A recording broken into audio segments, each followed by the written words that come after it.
21 de janeiro de 1793. Uma lâmina brilha ao sol matinal de Paris. Em poucos minutos, ela cortará muito mais que um pescoço real. Ela encerrará 8 séculos de uma das dinastias mais poderosas que a Europa já conheceu. Luís XVI caminha para o cadafalso carregando nos ombros o peso de 34 reis capetos que reinaram antes dele. Sua morte não será apenas uma execução. Será o último suspiro de uma linhagem que moldou a face da civilização ocidental. Dos campos de batalha medievais aos salões dourados de Versalhes, dos castelos normandos às barricadas revolucionárias, esta é a saga épica de como a dinastia mais duradoura da Europa construiu um império e o viu desmoronar em suas próprias mãos. O último suspiro dos capetos, quando a dinastia mais poderosa caiu. 987 d.C. A França não passava de uma colcha de retalhos feudais costurada por guerras e ambições. Foi nesse caos que emergiu uma figura destinada a mudar para sempre o destino europeu: Hugo Capeto. Hugo não era o mais forte dos senhores feudais, não era o mais rico, mas possuía algo muito mais valioso que ouro ou exércitos: visão política.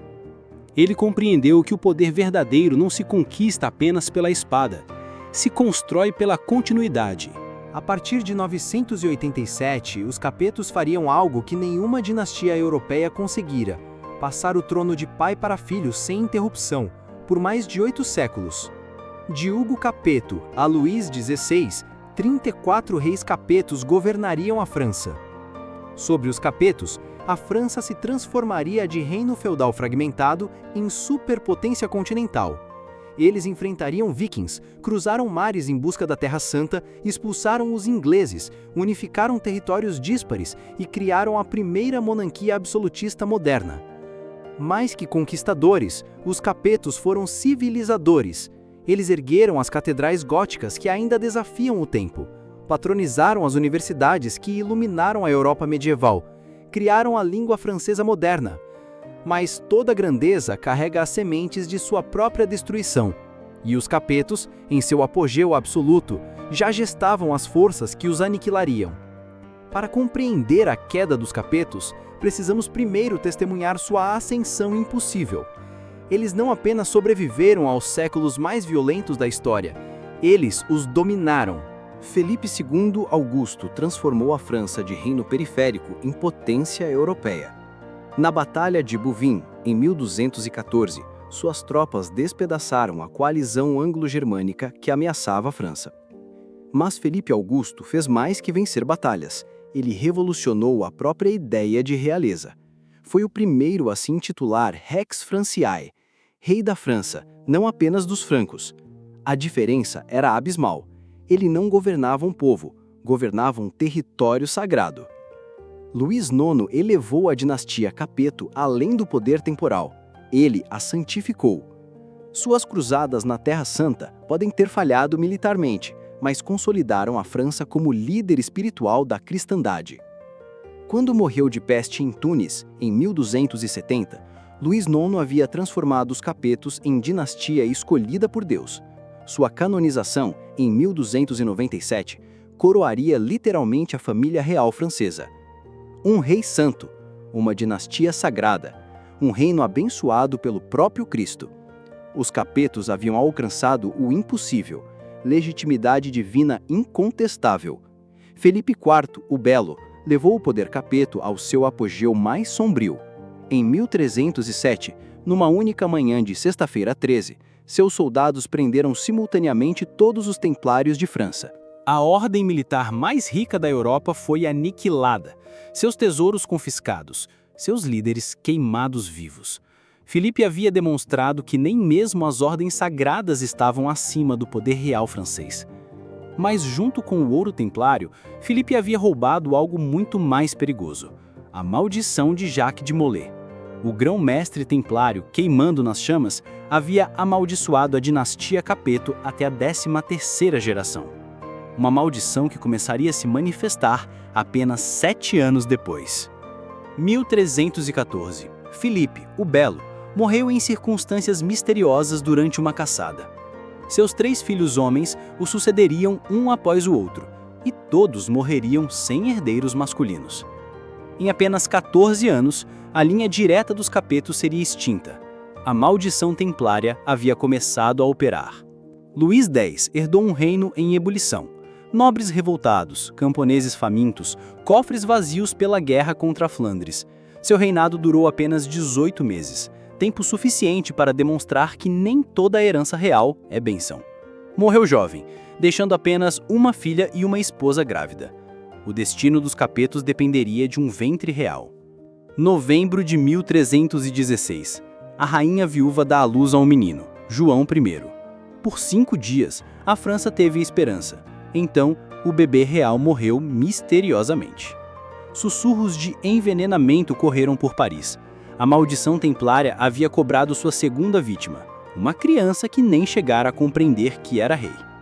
Filipe V, o Longo, e Carlos IV, o Belo, tentaram desesperadamente salvar a dinastia.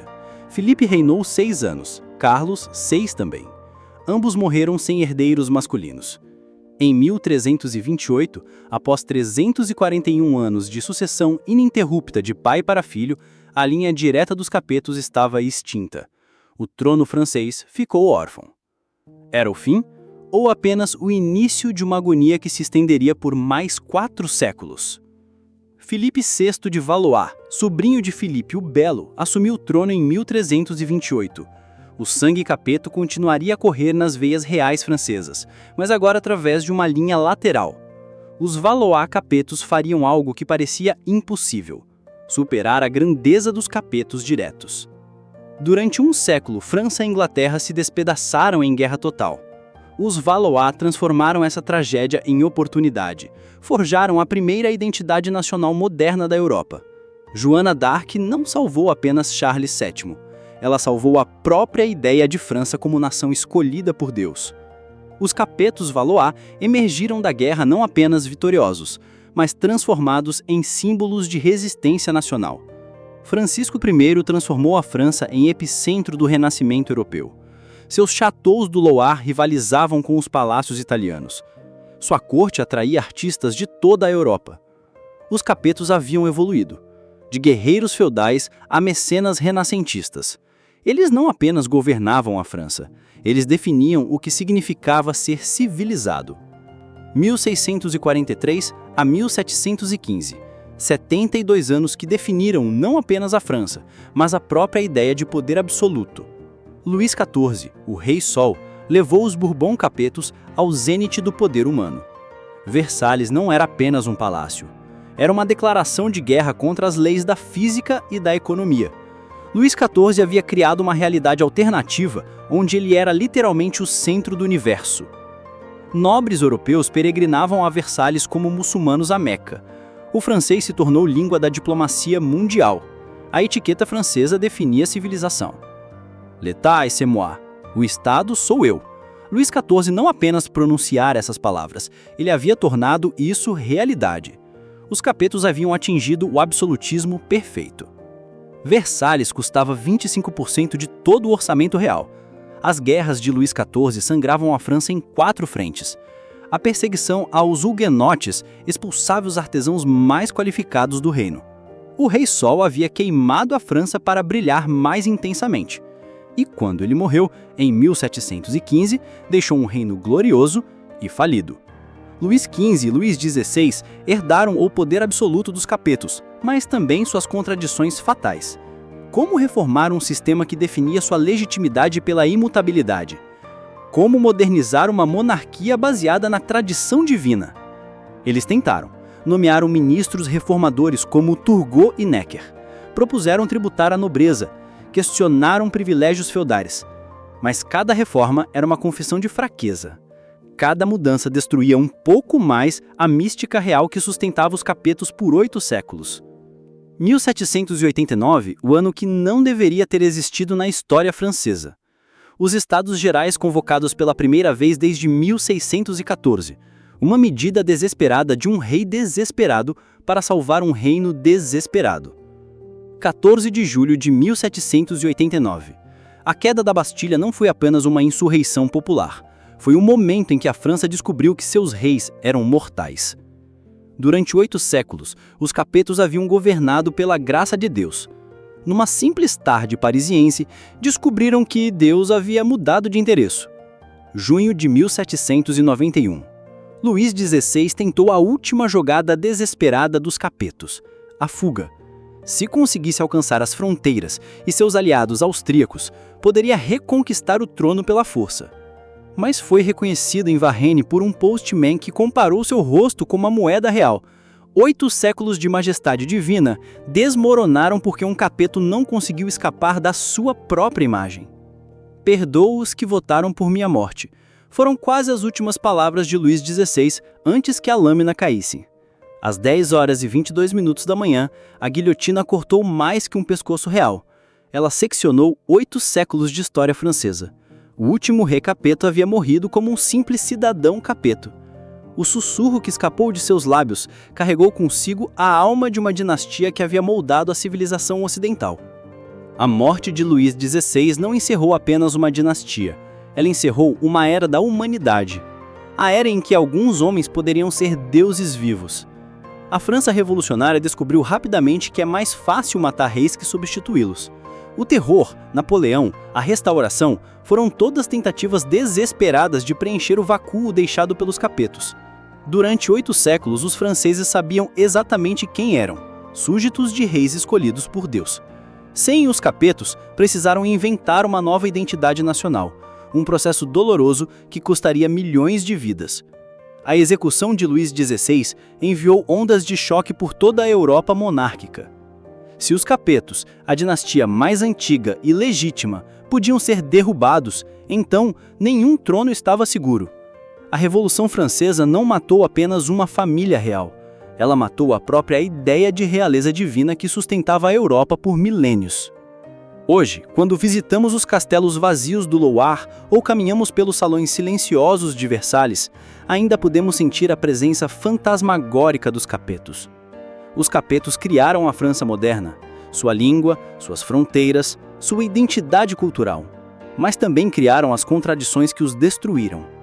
Eles centralizaram tanto o poder que se tornaram responsáveis por tudo, inclusive por problemas que não criaram. Construíram um absolutismo tão perfeito que qualquer imperfeição se tornava intolerável.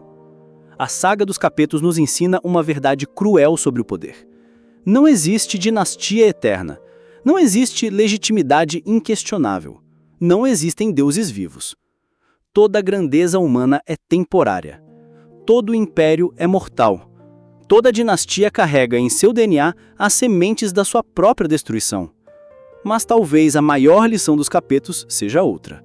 Eles provaram que 800 anos não são nada diante da eternidade, mas são suficientes para mudar para sempre o curso da história humana. O último sussurro de Luís XVI, em 21 de janeiro de 1793, ecoou muito além de Paris. Ele ecoou através dos séculos, lembrando-nos que até mesmo as dinastias mais poderosas são apenas um sopro na vastidão do tempo. Aqui jaz Luís XVI, último dos capetos, não apenas um rei morto, mas toda uma era da humanidade sepultada com ele. E no silêncio de sua tumba, ainda podemos ouvir o eco daquele último sussurro. O sussurro que encerrou 8 séculos de poder absoluto e abriu as portas para um mundo onde nenhum homem jamais seria Deus novamente.